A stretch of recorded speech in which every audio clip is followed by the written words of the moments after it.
Welcome back to Basin Motorsports for another day here at the garage. So in a couple weeks I'm going to take the Vet, the newly acquired Corvette Z06, on its first road rally. Now if you remember back, about 4 or 5 months ago, I was really itching to get the WideFox on its first road rally in June. Well, that didn't happen because I sold the WideFox. The next road rally in the series is coming up in a couple weeks, and now that I have a comfortable Grand Touring-ish Corvette Z06, I want to take it on a road rally. But I needed to spend some time getting it ready to be able to do 1,000 miles over the weekend. So I came up with a list of things that I need to do to the Z06 to get it ready. So you can see I'm going to wash the car inside and out. That's something I needed to do anyway. I will tape the front up to protect it from rock chips and bugs. But that is going to be something I'll do the day of as I leave. I wanted to change the headlight bulbs over to LED.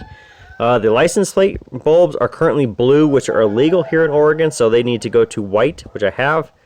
I need to clean the radiator out and make sure that it is good for cooling, add some water wetter, check the fluids and tires, and add some windshield banners. Now all of that is pretty easy to do, except I don't actually have the car out here, so keys in hand, let's go get it out of storage.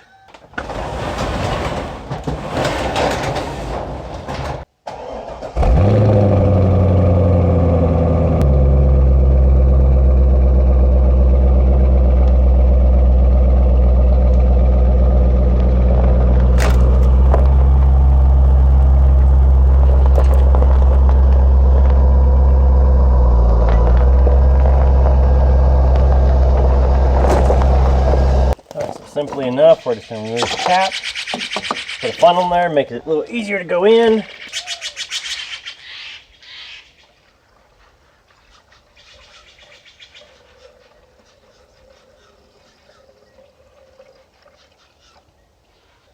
We'll just check the oil.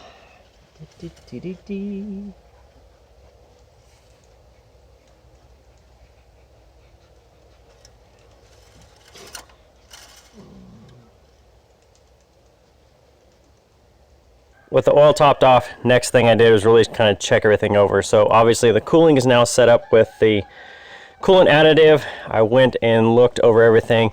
Now I did notice with this aftermarket hose right there is actually right on top of that brake booster is touching.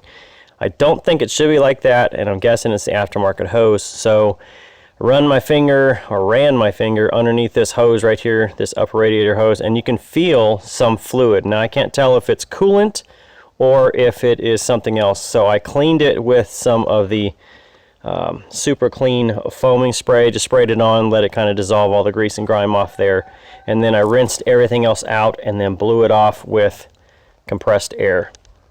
So that way nothing gets water in it, everything's clean, and now it's kind of a baseline. Now I know if there's going to be a leak, this engine is pretty darn clean, so if I start seeing oil build up or anything else, after cleaning it with super clean, it is super clean. And that way I can know if there's going to be a leak or anything else. Same thing on the front of the head. You can kind of see down in there that there was some buildup.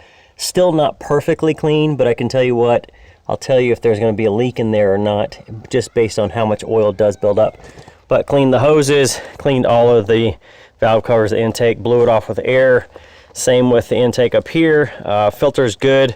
And then the rest of this I will get as I wash the car. But everything else seems to be everything great under the hood. I also did check the tires. They were all a little low, probably just for sitting, because the guy that I bought this from hadn't driven it in 6 months. So they were all about 25 PSI. Tire door jam sticker says 30, so all of them now are at 30 PSI, ready to go. They'll sit for a couple weeks, and I can always double check them really quick before I leave. But very simple to do. All done. And now let me show you what's going on with this radiator. So the Corvettes are a little bit different. You know, a lot of times they will feed in, if I show you right here, they'll feed in the front grille. Well, these grills actually go almost to nothing. But underneath, if you look, there is this air dam, which I have hit about on everything. Frame rails, you can see that somebody's already added in a protector here, which is pretty cool. I think I need to adjust these up though to where this bend, that bend right there actually matches the bend in this. But I can fix that pretty easy. Now, a lot of times these cars don't come with this fireplace grill. So somebody put this in. This is definitely a home job, but it keeps the car from building up trash. So a lot of times everything hits this air dam, goes up in, and then it gets stuck in the radiator and causes problems with cooling. So somebody added this grate in there. It's screwed to the front up here. You can see the screw. And then this keeps out basically everything. You might be able to get a little bit in there, but not much. You might be able to get a little bit. But I seen online, somebody said they had milk cartons. Somebody had a construction cone. You name it, it has come up here wedged in there, and you got to get it out. So thankfully mine looks clean, and somebody took care of this to prevent basically sucking up cats. Nobody wants a cat in their radiator. Okay, so the next easy one to do getting the car ready is taking these license plate lamps out. So I've taken the surround off. So there were 4 covers on each screw cap. Take the screws out, this cover comes off. That way you can also get to the back of your reverse lamps if you need to. But getting that out, make sure that this comes out nice and easy. And it's just 2 screws holding it up in there, and then it comes out. So this is nice and dirty. I'll get this cleaned also. But these are just push-in lamps. Now, if you guys remember when I did the high beam bulbs on my blue Suburban, they came with a set of T10 bright white fog lamps. So 4-wheel drive King, I kept those because I knew that they would be very handy for this project. So they are the same base. They go right in. Now I'll just go and turn the lights on, make sure they work. So we're good to go. You can see that it's a nice bright white. So now all I need to do is put this one back after cleaning the piece, take the other one out, put it in the same, double check it, and then put everything back together, and this is off the list. All right, we're gonna skip the window banners. So these are the old ones off the WideFox. I had 2 made. I was just gonna run these temporarily on there, but this front piece, this front tape that you hold the lettering to while you take the backing off, really won't hold these letters, so I can't peel these apart. And well, I guess these will just go on the wall or something. I'll get some new ones made for the vet probably in the new style I want, but I was gonna run these at least for the rally, and nope, can't do it. Oh well. All right, the interior is now at least cleaned out for the best I could do.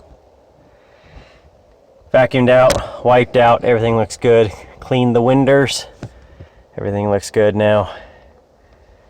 So I still need to cover that amp eventually. I'll probably just throw some towels over it. That way it will keep it at least a little hidden while I'm on the road rally, away from prying eyes. But otherwise, everything looks pretty good. Now it's on to the exterior wash. All right, so I got the car all rinsed off and washed. So I will tape up the front, probably from the upper end, probably till almost the headlights there.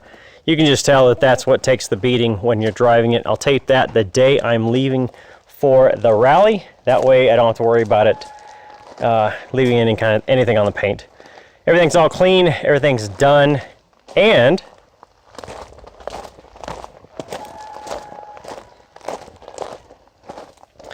I tried to wrap the tail lights there that were a chrome, and the wrap just wouldn't really get down into the old points and all the pieces. So this is actually a little bit of black paint I had in the shop that was made for metal. So that is done. That is permanent, and I like it. I like that it's blacked out again. I'll still have to work on that center one, but that's okay. I will get that this winter as a part of my project. So hopefully headlight bulbs do get here in time. And if not, I'll just go ahead and run the halogens and do those over the winter, no big deal.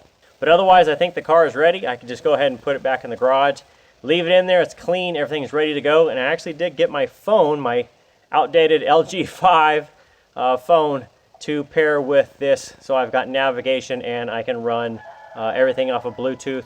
It knows where I live, so I can always get home if I forget. That's it for this time from Basin Motorsports. We are road rally ready. We'll see you next time.